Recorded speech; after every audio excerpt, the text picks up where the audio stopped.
Welcome to Burnside Highlights for the 13th of April 2022.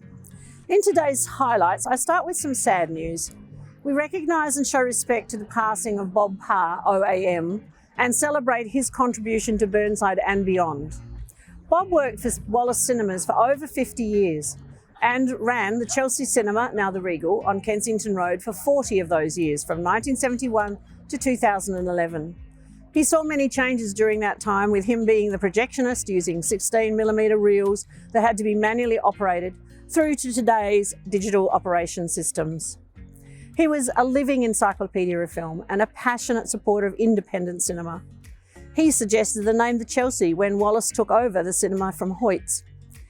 He was awarded the Order of Australia Medal for his service to charitable organisations because of his enormous support of so many groups throughout South Australia through using the Chelsea for fundraising. Valet Bob, a cinema icon. Last night, Council voted to create a permanent memorial to Bob Parr to be placed in the foyer of the Regal Theatre to remember his service to the South Australian community and particularly to Burnside. We were also saddened to see the closure of the Adelaide East Herald last week. This community newspaper was an offshoot of the Adelaide Hills Herald that had served the Hills and you could collect it in Burnside for over 30 years. When approached by them about 2 years ago, Council was delighted to support their initiative through advertising our events, and they printed some positive articles to inform and celebrate achievements of the Council. Some elected members took the opportunity to write columns about local issues, and I enjoyed liaising with their staff on behalf of those of you who still enjoy the smell, the look, and the feel of a real newspaper. This is a great loss to our community and to the staff of the two newspapers. Thank you, Kana Nathan, for your caring community initiative. He and his friends and family and the Fit and Fab fitness classes held here in the Civic Centre on Mondays and Thursdays raised $1,500 for Red Cross to support the Queensland and New South Wales flood victims. What a great selfless initiative on behalf of Kana and the Fit and Fab group. I'm always glad to hear of such caring activities by groups within Burnside, and another such caring opportunity resulted from the state election day at St Saviour's Anglican Church at Glen Osmond. They held a sausage sizzle, a cake stall and plant stall, and it was well supported by the community, with $2,300 also being raised for the flood victims in the eastern states. Speaking earlier of the Regal Theatre, with a small group I enjoyed watching the showdown in the theatre with such an exciting finish. I enjoyed my free drink, included in the adult price of $10. Pies, pasties and sausage rolls were also on offer, as well as popcorn, chocolates and ice creams from the candy bar.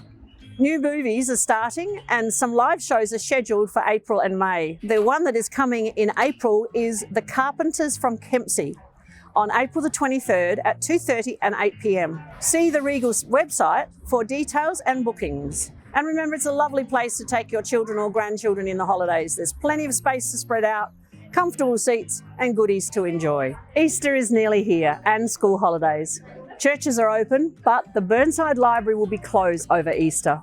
School holiday programs have been booked out. They're always popular and fun.